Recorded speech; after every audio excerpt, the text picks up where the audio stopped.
E aí, pessoal, tudo bem? Vou compartilhar com vocês meu treinamento. Na verdade, assim, esse livro eu estou começando o estudo dele agora, dominando estratégias de xadrez. Não tenho a pretensão de ensinar, né? Não sou treinador de xadrez. Eu vou compartilhar o meu treinamento, né? E faz parte do meu treinamento analisar as posições desse livro. E o mais bacana é que a gente pode compartilhar aqui. De repente você tem alguma dúvida, comenta aí, a gente consegue aprender junto. Tranquilo? Então vamos lá. A primeira posição do livro, ele trata aqui do capítulo 1, conceitos básicos. Ele coloca pra gente aqui que ele vai trabalhar durante todo o livro, né? Como melhorar as nossas peças, jogar com os peões, as trocas ali, quando uma troca é vantajosa ou não, né? Profilaxia. Coloquei esses itens aqui no cantinho só pra gente tá sempre com ela aí no nosso visual, né? Então esse primeiro diagrama ele trata especificamente a questão da melhoria das nossas peças, né? Como melhorar nossas peças. Então vamos no diagrama, né? O autor coloca aqui que à primeira vista as brancas parecem estar em situação bem melhor. Todas as suas peças estão ativas. O adversário tem uma fraqueza lá em A6, né? Então assim, o peão está isolado ali no canto, não é isso? E a maioria dos peões na ala da dama é uma vantagem em qualquer final, né? Então quer dizer que as brancas têm uma maioria na ala da dama aqui. Além disso, as forças pretas estão distribuídas pelo mau posicionamento, estão obstruídas pelo mau posicionamento do cavalo em E8. Esse cavalo estaria muito melhor aqui em F6, né? Então vamos lá. As pretas jogaram G6. Jogou G6. Simples, porém muito forte. A ideia desse lance é jogar cavalo G7 e depois em F5, que é uma posição bem mais confortável aí para o cavalo, né? As brancas mandaram o bispo em F1, né? Uma boa casa para o bispo, onde ele protege G2, tem uma bateria de dama e torre batendo aqui em G2, então ele traz o bispo, ao mesmo tempo que coloca mais pressão no bispo preto, né? Então ele continua aqui. Uma boa casa para o bispo, onde ele protege G2 e continua de olho no peão A6. Então, independente do local onde ele está, ele continua atacando a fraqueza no campo preto. Muito bem. No caso de jogar bispo G5, então vamos voltar lá. No caso dele jogar bispo G5, né, propondo a troca de torres, brigando pelas casas pretas, conforme coloca no livro aqui, as pretas podem capturar, adaptar um plano com bispo, simplesmente retirando o bispo para G7 e preparando agora o pulo do cavalo para F6. Então, propondo aí, se houver alguma troca, é de bispo por cavalo. E o cavalo atinge uma casa decente, de qualquer forma. Então, essa ideia de tirar o peão em G6, ela é interessante dos dois modos, né? Tanto para tirar o cavalo, para levar o cavalo em F5, quanto para levar o cavalo para F6. Bacana essa posição aqui. Outra opção mais empreendedora seria as pretas jogarem, ainda continuando aqui com essa ideia de jogar, mandar um bispo em H8, conservando intacto o plano ainda de trazer o cavalo por aqui. Então tem várias ideias, né? Eu não estou fazendo os lances da variante porque eu gosto de estudar assim. Eu vejo o lance da posição foi bispo F1, os demais lances eu estou fazendo por simplesmente mentalização aqui, setinhas.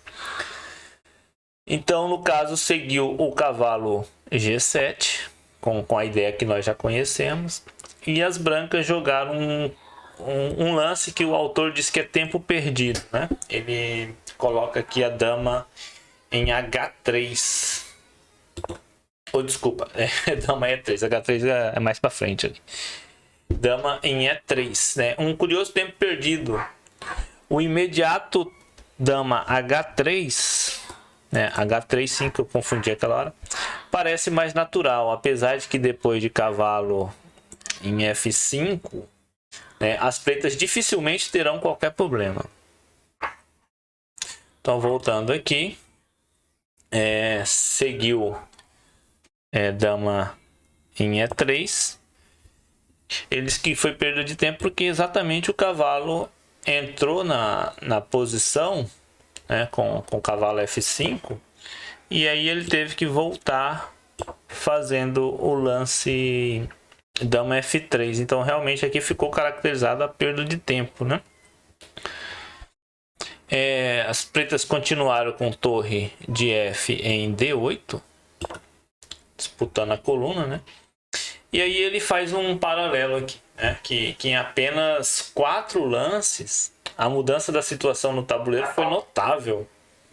Graças ao seu forte controle central, as pretas têm vantagem nesse momento. Branca jogou aqui torre D3. Ele coloca o seguinte, né? Qual que é a ideia desse lance aqui, né? Tá bem na cara que ele quer dobrar essas torres aí. Mas aí ele coloca o seguinte: se caso as brancas fizessem a opção de torre por torre cheque e as pretas recuperassem de torre aqui no caso, e viesse torre D1, tem um detalhe aqui, né? Torre D1 talvez fosse preferível. Agora as pretas ganham espaço com ganho de tempo, né? Então ele acha que seria interessante disputar a coluna dessa maneira, até porque se as torres tomam, né? Se as pretas recapturam aqui, toma, ele volta para recapturar, ele toma de cavalo. Acabou-se um pouco a força das pretas, que nesse momento tem vantagem no centro, né? Tá com a coluna aí bem controlada. E a torre em D3, ele coloca que foi uma perda de tempo, porque tem o lance E5 aqui agora. Seguiu com E5. E5, bispo correu aqui para D2, né? Correu para D2. Continuou E4 e o peão segue avançando aqui. Torre toma. Aí ele resolveu trocar, né? Torre toma, cheque. Agora ele tem duas opções: ou toma de bispo ou toma de torre. No caso de torre é muito melhor, porque traz a torre para uma coluna aberta já, ameaçando o bispo. Então assim, com outro ganho de tempo, né? Então foi lá, ganho de tempo. Agora esse bispo tem que resolver a vida dele aí. Foi bispo F4, né? E as pretas mandaram aí um H5.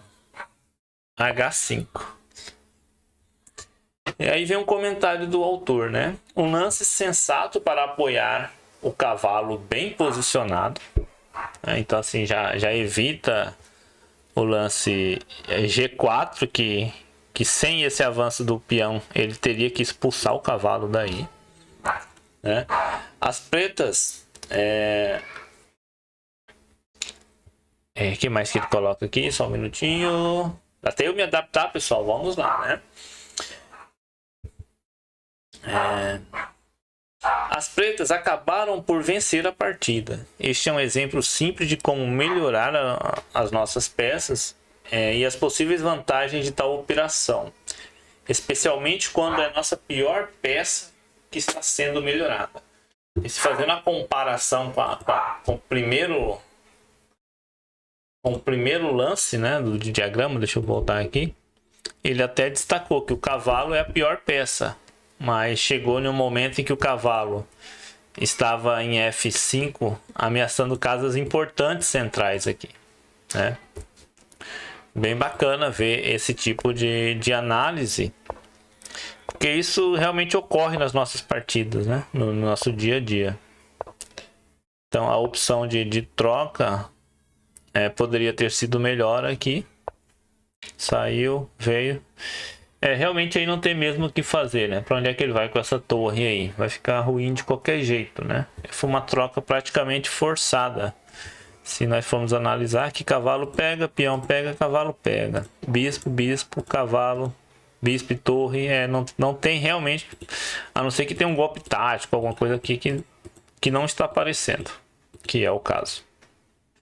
Então tomou. Bispo saiu. E o engraçado é que a fraqueza das pretas aqui, as brancas não conseguem explorar, né? Então é uma fraqueza que só é aparente, né? Então vamos pro próximo diagrama. Deixa eu abrir o próximo diagrama aqui. Ok. Nesse exemplo ele fala jogar com peões, né? As pretas só precisam de poucos lances para terminar o desenvolvimento, como ó, torre D8, ele coloca aqui torre D8, bispo G7 e um roque para alcançar aqui a segurança, né? Contudo é a vez das brancas e elas vão dar um jeito de alterar a estrutura dos peões em benefício próprio. Então parece que um lance natural aqui, pelo menos ao meu ver de amador, um lance natural seria, por exemplo, eu estou comparando com as minhas análises, né? O que eu pensaria nesse momento? Eu pensaria que eu estou a um passo de conectar minhas torres, então eu iria pensar algo que fosse retirar a dama para algum lugar, né? Não sei ainda não fiz análise, mas acho que esse seria o meu pensamento de amador aqui. Me parece muito natural eu manter a minha dama nas casas brancas, porque ele tem um bispo preto, eu também. Então ele vai ter fraqueza nas casas brancas. Então eu iria, por exemplo, um lance torre dama E2, ou até mesmo aqui para tentar forçar alguma coisa. Esse é o meu pensamento de amador, né? Mas vamos ver qual que é a relação aqui que tá na cara. Eu acho que nenhum desses lances que eu falei, ele evita o plano de trazer torre, tirar bispo e rocar, ou até mesmo tirar o bispo direto e rocar, né? Então acho que o meu plano não tá forçando muito a posição das brancas. Aí ele segue aqui. Vamos lá. As brancas dão um jeito de alterar a estrutura de seus peões em benefício próprio. Mandou peão D5. Peão D5, rapaz, qual que é a ideia desse lance, né? Esse avanço tem muitas vantagens. Se livra do peão atrasado. Realmente esse peão atrasado não tem como defender esse peão com outro peão. E ele também, até para avançar, ele dá trabalho, né? Destrói a casa protegida de D5. Que tá aqui. E o mais importante, cria maioria de peões móveis na ala da dama. Porque se ele captura de peão, eu tenho aqui minha maioria móveis aqui. Vai ficar 3 contra 2. Esse peão no centro aqui, praticamente isolado, já vai morrer aqui no próximo lance. E ele tomou. Peão toma. Peão no centro aqui. Ele coloca uma outra linha aqui que eu vou analisar. Conforme eu falei, não vou fazer o lance, eu vou analisar só com as setinhas por enquanto. Ele coloca que se ele joga torre em D8, seria um erro, porque aí o peão sobe. O peão avança, ele não iria nem tomar, né? Porque se ele toma, tem um raio X aqui na dama, né? Então ele não pode tomar. Então ele iria avançar, e aí sim esses peões iriam ser um problema pro resto da partida aqui na posição. Realmente ele não tem tanta alternativa, né? Se ele tira o cavalo, o peão avança também, né? Ainda pior se cavalo toma C5. Esse eu não cheguei a analisar, mas por que seria um lance ruim, né? Vamos analisar aqui agora. aparentemente tudo normal. Tem 3 peças atacando esse peão. Mas essa é a mentalidade do amador. Vamos ver aqui. Se cavalo toma em C5, bispo toma. Tranquilo até então. Dama toma. E aí vem o torre E1 cheque. Porque aqui todo mundo saiu dessa fileira, né? Cheque. Com a ideia de bispo E7. Com a ideia de bispo E7. Calma lá, pessoal. Deixa eu entender isso daqui.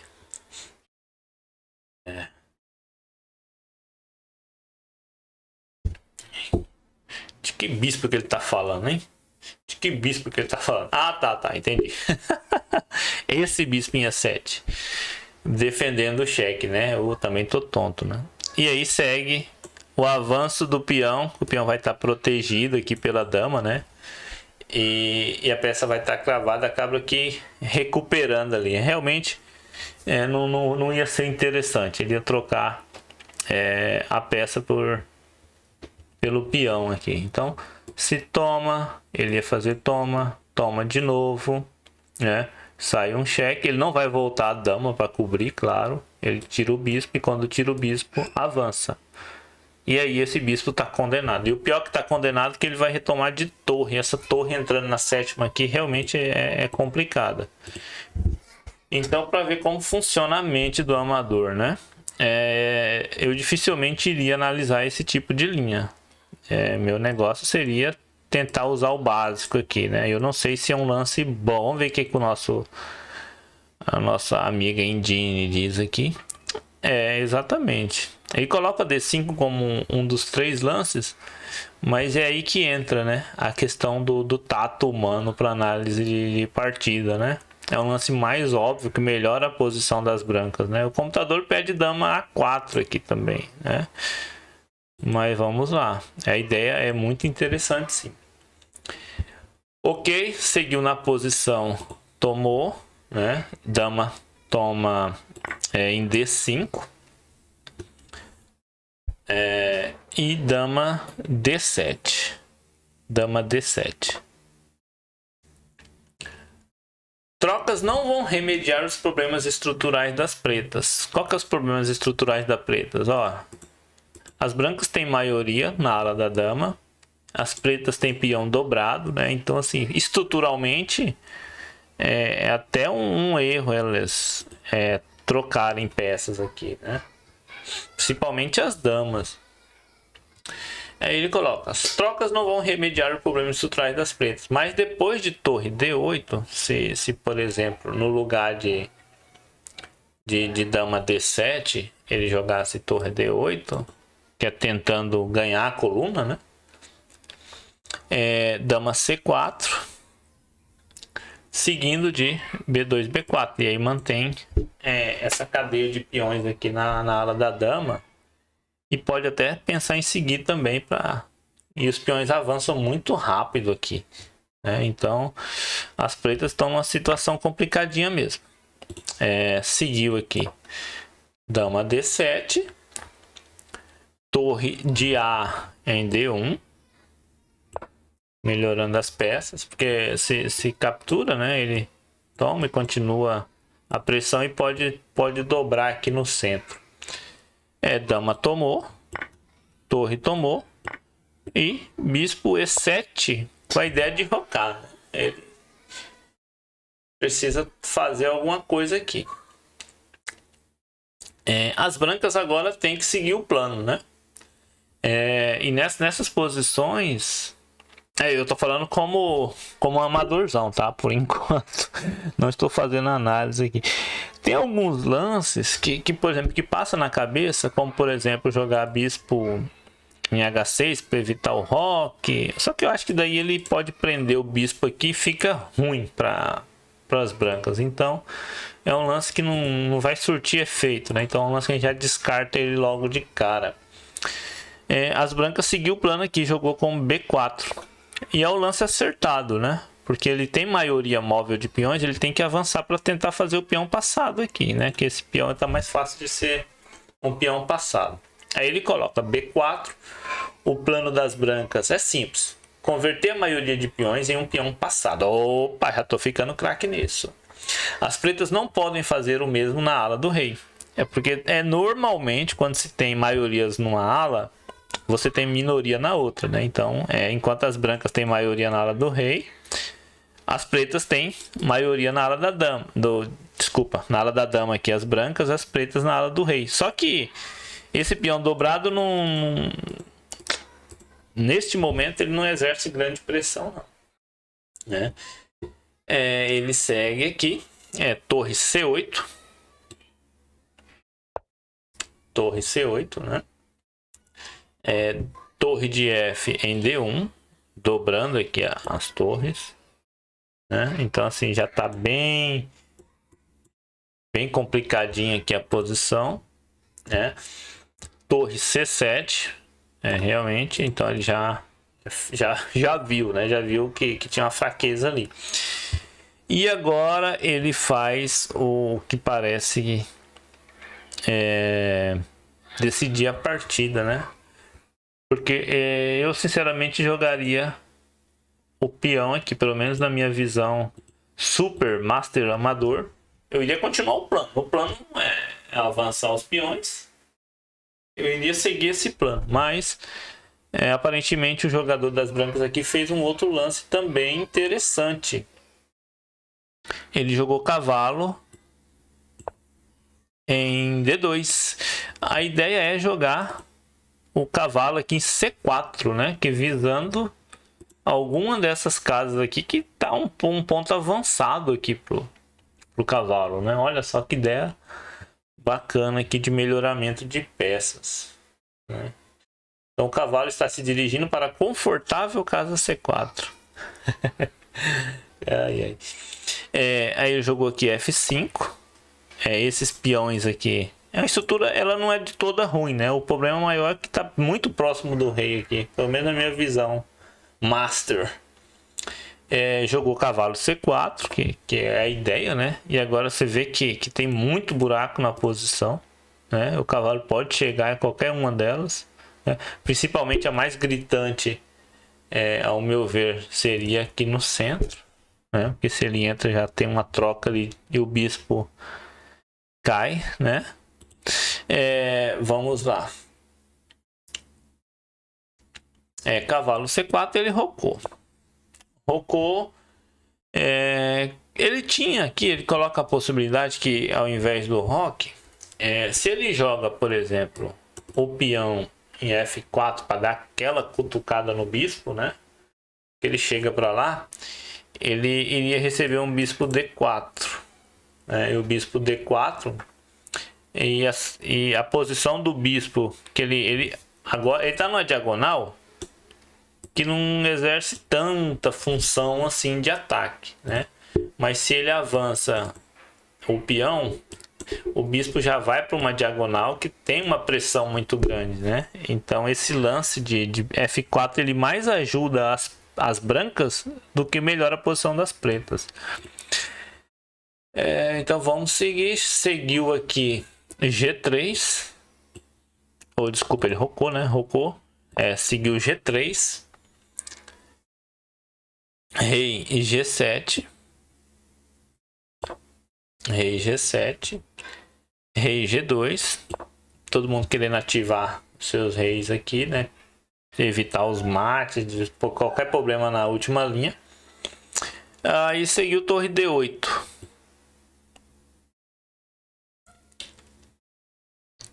Torre D8. É isso, torre D8. Aqui houve as trocas, né? Torre toma D8, bispo toma. E agora sim, houve o lance A4. E segue o plano do ataque aqui. A maioria móvel atacando a minoria aqui. Aos poucos, aqui é um comentário do autor. Aos poucos as brancas vão prosseguindo o seu plano, enquanto as pretas carecem de um contrajogo. Mais tarde, as brancas venceram, subindo seu rei. É evidente que a chave do sucesso foi aquele primeiro lance D5, melhorando a estrutura de peões. Beleza, pessoal? Analisamos 2 diagramas aqui. É um videozinho curto. A ideia é que seja prático mesmo.